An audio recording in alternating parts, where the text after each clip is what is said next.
Grace Radio 102.9 FM. Well, we're glad you're listening to us today. I have a great guest. Her name is Sue Becker. She's a co-founder of Bread Beckers Incorporated in Woodstock in Cherokee County. Yes. Hello, Sue. Hello. I'm glad you're here today. Oh, it's so nice to be here. Grace, this is a story of grace, and it's a story of joy, and it's a story of God's hand. It's a story of bread of life. Yes. And Sue's going to share with us, but you on your website it says, we believe one simple thing can change your life. Real food. What is that? Real food. Eating food as close the way God created as possible. Eating the apple instead of the apple-flavored fruit bar, or eating a real piece of meat, or real fruits and real vegetables. And then, of course, our focus is on real whole grains, because so much of what you're buying in the store labeled bread is not real bread. Right. Well, in September, on your website, I'm getting some of the stuff off your website, and it's just this.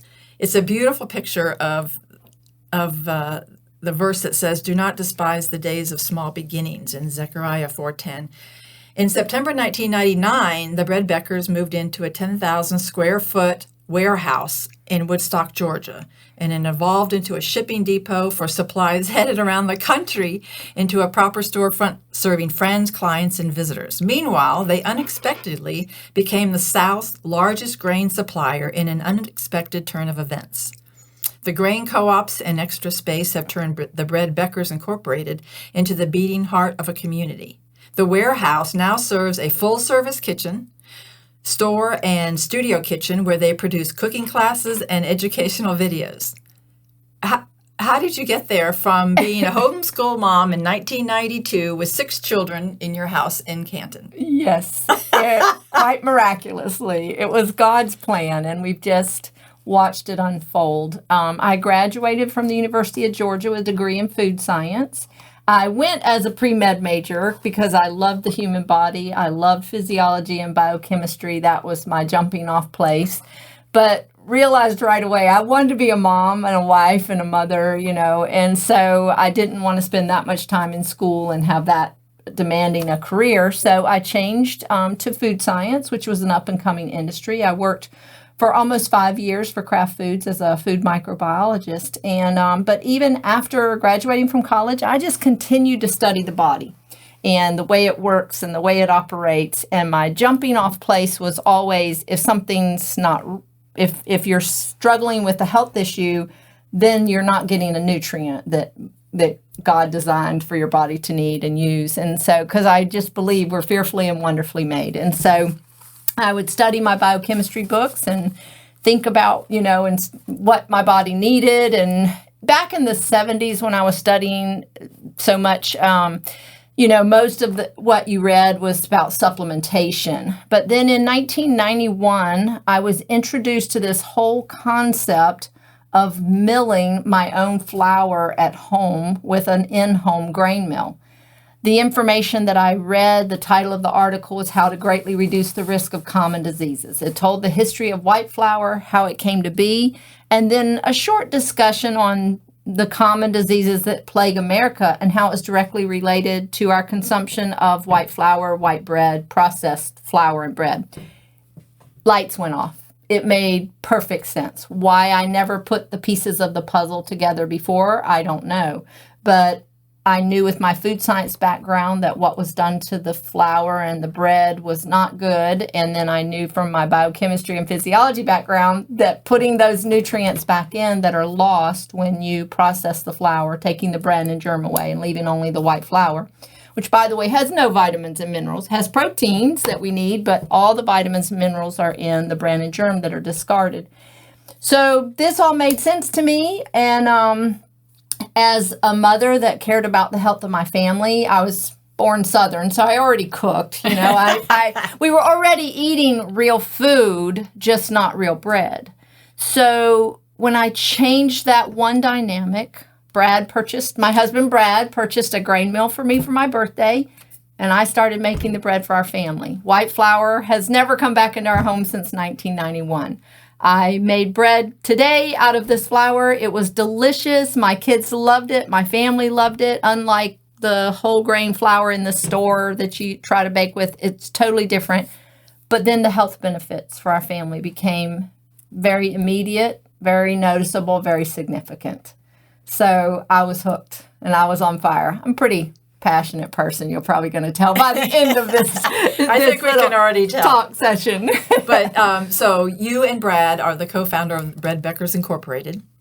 And it started in 1992 when you were homeschooling. Yes. What you just described. Yes. So then in the neighborhood, because we live in the same neighborhood, you started letting other moms know that this is working. Yes. This is actually working. This is a reality. Yes. When I get excited about something, you're going to hear about it, whether it be something the Lord's done or whatever. So with the health benefits to my family, I mean, significant. Sinus congestion went totally away for me, and I lived on antihistamines. Constipation, gone, ended forever. My energy levels went way up, and I had 6 young children. 5 young children when I started, went on to have number 6, and then shortly after, and then went on to have number 7. Homeschooling, that takes a lot out of you. I noticed a difference in my energy. I noticed a difference in the way my kids felt.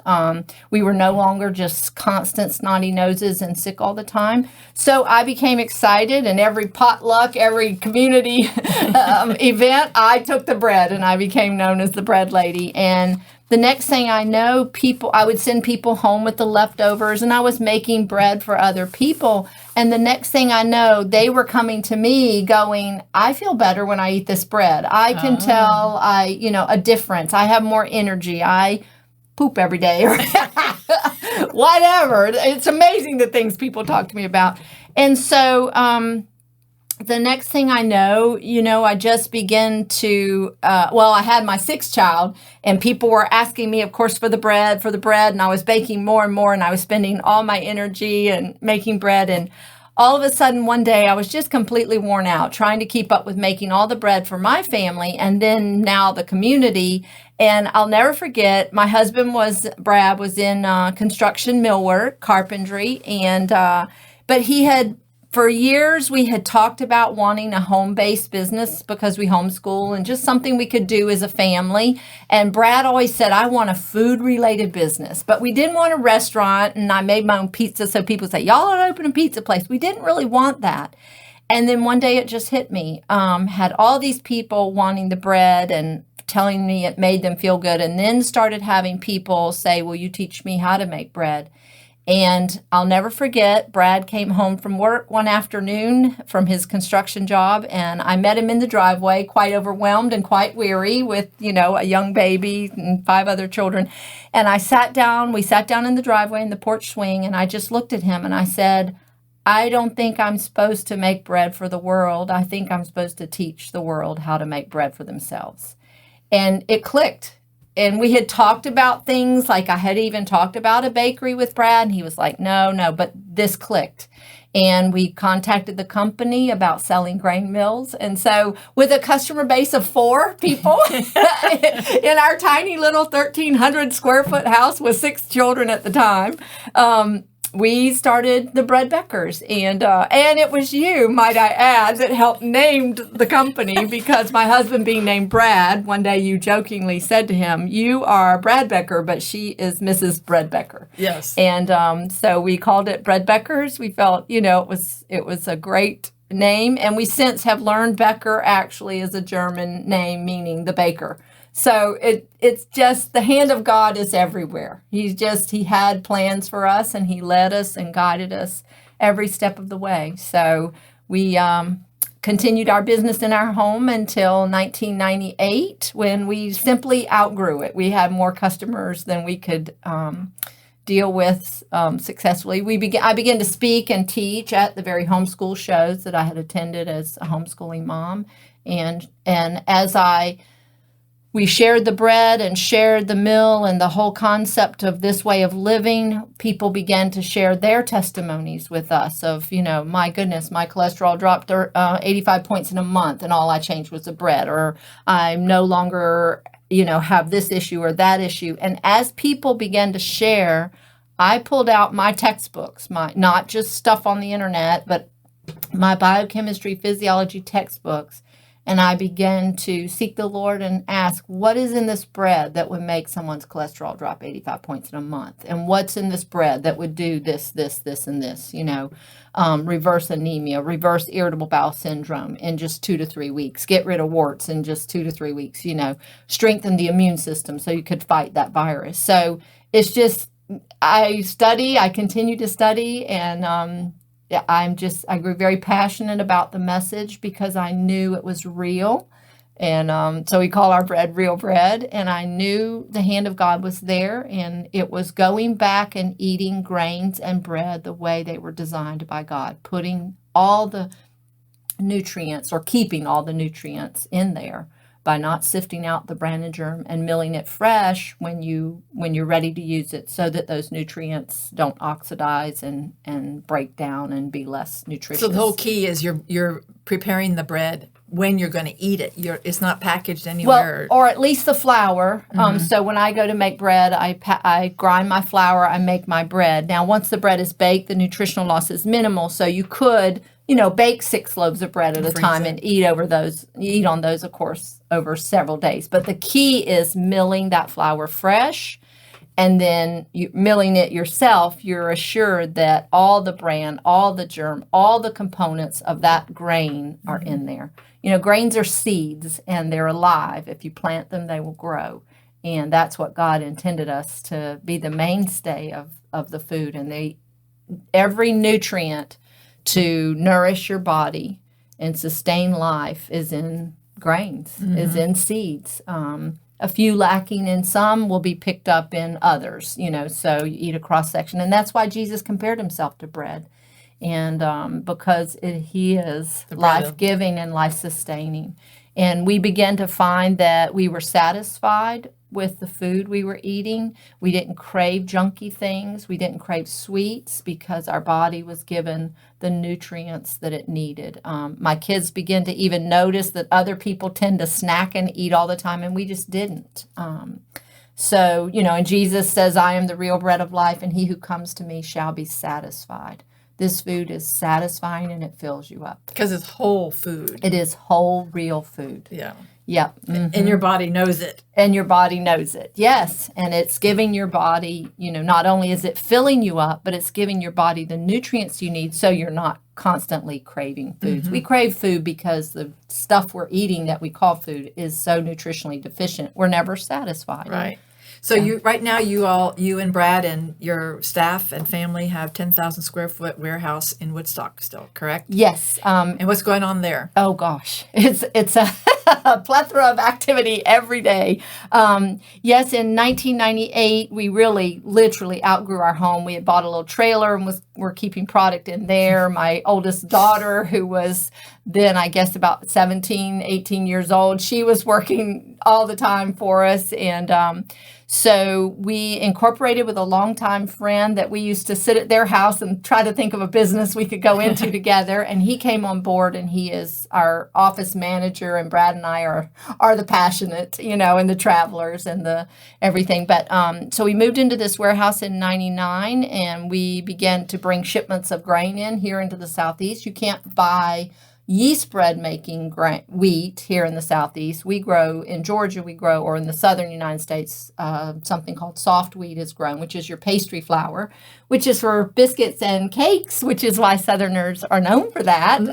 So we began to bring the grains in by the truckload and package it into food grade buckets that could be stored here in the Southeast so that protect it from moisture, bugs, rodents, those types of things that are prevalent in the Southeast. And so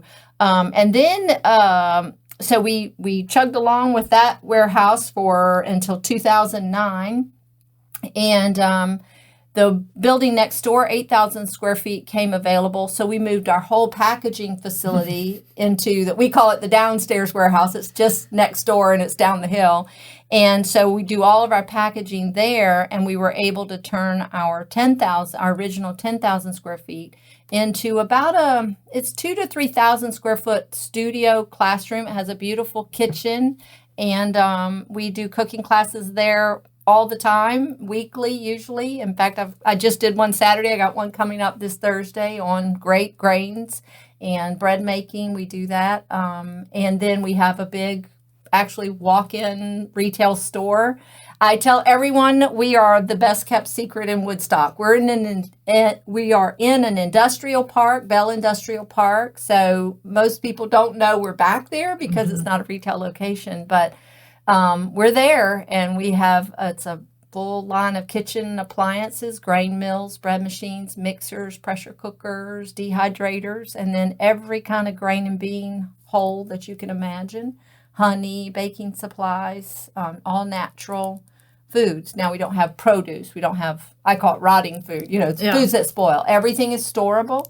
Our foods, the grains are completely storable. So that's why packaged in the buckets, they will be just as nutritious as they are today, next week, next month, next year, 10 years from now, 3,000 or 4,000 years from now.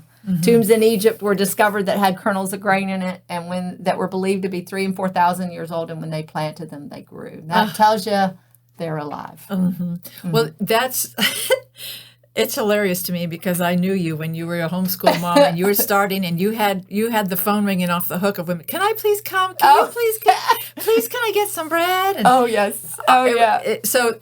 My kids, you yeah. were faithful in that, and you and Brad were faithful and still are, and he's just grown this into far beyond what you can ask or think of asking, Ephesians 3:20. But now things are still moving along for you. Oh, so now you're going to speak everywhere, and you've been doing that, but you just went to Haiti recently. How many times have you been there? What do you go there for? Oh, my goodness. Yes, that was in January of this year, January 7th. In fact, I was reading in my Bible, and I for some reason, was in Ecclesiastes. I don't really know why or how I got there, but Ecclesiastes 11, verse 1 says, "Cast your bread on many waters, and after many days it shall come back to you." Some versions say you'll be rewarded. 10 days later, I was contacted by a lady in Port St. Lucie, Florida, at a church where I was scheduled to go speak in just a couple of weeks. Said that 2 Haitian pastors had heard my message on whole grains, how nutritious it is. They both had orphanages in Haiti and had village schools. So they have kids that live at their orphanage, but then they also have a school where village kids come into the school. And the village kids, most of them don't get food at home. Starvation is a real huge problem in Haiti, and so the only food they were getting is what they were giving them at the school. And when they heard me speak and heard me talk about grains and Jesus, the bread of life, and how every nutrient is there, they just got it in their spirit that if they could only give these kids one thing, and that was their only food they were getting, that a piece of bread made from freshly ground whole grain was the answer. And so they asked me would I meet with them when I came to Florida to speak. I met with them, and there was an American with them that's a facilitator of mission trips to Haiti. And he looked at me and said, "Well, when can you come?" And I said, "Not till June." This was in January. And he said, "Oh, no, you need to come in March." I said, "Oh, no, I can't." And he pushed me a little, and I said, "All right, I'll go look at my calendar." I literally found 4 days that I could go in March because I was slammed with homeschool show. I spoke at a women's ladies conference, and that was, a ladies conference. And I found 4 days, and in those 4 days, the Lord just captured my heart for the people of Haiti and the work that we're doing there. And I returned in July to work with a young man that I met at another orphanage that, unbeknownst to me on the first trip, I met him. He took a keen interest in, "What are you doing? Teach me how to make this bread. How are you doing this?" And I didn't know, but that he was in some type of cooking school, and he was graduated in May. He still has some high school left, but we decided that to mentor him and teach him how to make bread, but not only to teach him how to make the bread, but teach him how to teach cooking classes and to grind the grain. And so he is our hands and feet while I'm not there or we're not there. And so I returned in July to work with him, and then just didn't feel like the job quite got done. So I just got home. I left September 7th, just me. I went by myself, didn't want a team with me, and focused on working with this just very amazing young man named Ricardo that God just brought our lives together. And so we did our first cooking class in Haiti. We had 51 people come. And he is doing a great job of overseeing getting meals to some of the ministries that need them. And my husband and I shipped a pallet of wheat down, about 48 buckets down, back in August. It arrived while I was there, thankfully, because Ricardo was going. He called me Mom, and he was like, Mom, I'm out of wheat. And I'm like, I can't make it appear. It'll be there. And it came when I got there the next day. And then we're raising funds now to ship a whole container of grain, because with the ministries that are coming on board and with him training other pastors, and I was able to show them the nutritional reason. We're not just feeding food, not just any food, but we are giving them real life-giving bread. And then their desire, of course, is as they feed these village children, that then they will also be able to reach out and minister and witness and evangelize the homes that they come from. It's a dark country there, a lot of darkness, but these orphanages are training up these kids, and they're changing that country one child at a time as they come to know the Lord. And Ricardo loves the Lord. His heart is to share this bread with people that are less fortunate and evangelize. And Jesus, when he fed the 5,000, after he fed the 5,000 and the crowds were just seeking him, he said to them, he said, I tell you the truth, your search for me, not because of the miracles that I've done, but because you had the bread and you were satisfied. Oftentimes as God's people, we think we have to perform miracles to attract people to us or to Jesus. But Jesus says, that's not. It's because you had the bread and you were satisfied. When you supply people with food, and you take care of their physical needs, it will open the door to take care of their spiritual needs. So I'm very excited. Had another milestone this last year after 25 years almost in business. Brad kept saying, Sue, you got to write a book. You got to write a book. You got to write a book. So May of this year, my book was released. What's it called? It's called The Essential Homegrown Flour Book. And it's basically my life's bread story. I put some nutritional information. It's not a medical journal or a medical book. It really was supposed to be a cookbook. But how can you do a cookbook on whole grains without covering the medical issues and the health issues and how healthy they are? So I do cover many of the common issues that plague us and explain why the whole grains benefit that, and complete flour milling and making bread. And I mean, it could be a home ec textbook and over 100 recipes, all using freshly ground. And what's the grain. name of it again? The Essential Homegrown Flour Book by Sue Becker. How can people get that book? They can get it on our website. And what is your website? www.breadbeckers.com. Yeah. That's great. Also, where is your store again? Tell them where your store is. It's in Bell Industrial Park in Woodstock, Georgia. It's 305 Bell Park Drive. It's in the back left side of Bell Industrial, which is right there about Highway 5, just south of East Cherokee Drive. Yeah, Canton Highway. Also, you had a quote in your website, and it said, "Trust us, we could make a lot more money just selling bread. But whether you're a customer or not, we want you to live the life you were intended to live. That's why our calling is to share the message of healthy eating simplified." Yes. That about wraps it up. Yes. That's why you're doing what you're doing, Yes. for the glory of God. Yes, exactly. We've way overcomplicated healthy eating. Doesn't have to be difficult. And it's not about the money. It's not about the money. It's about changing life, one life at a time.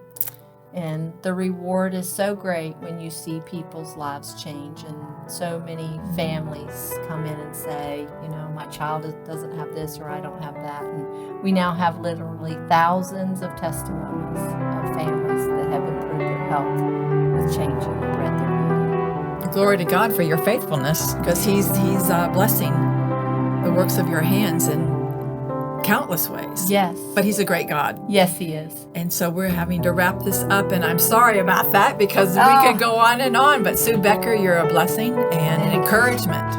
So thank you for being on Cherokee Talk today. Thank you for having me. It was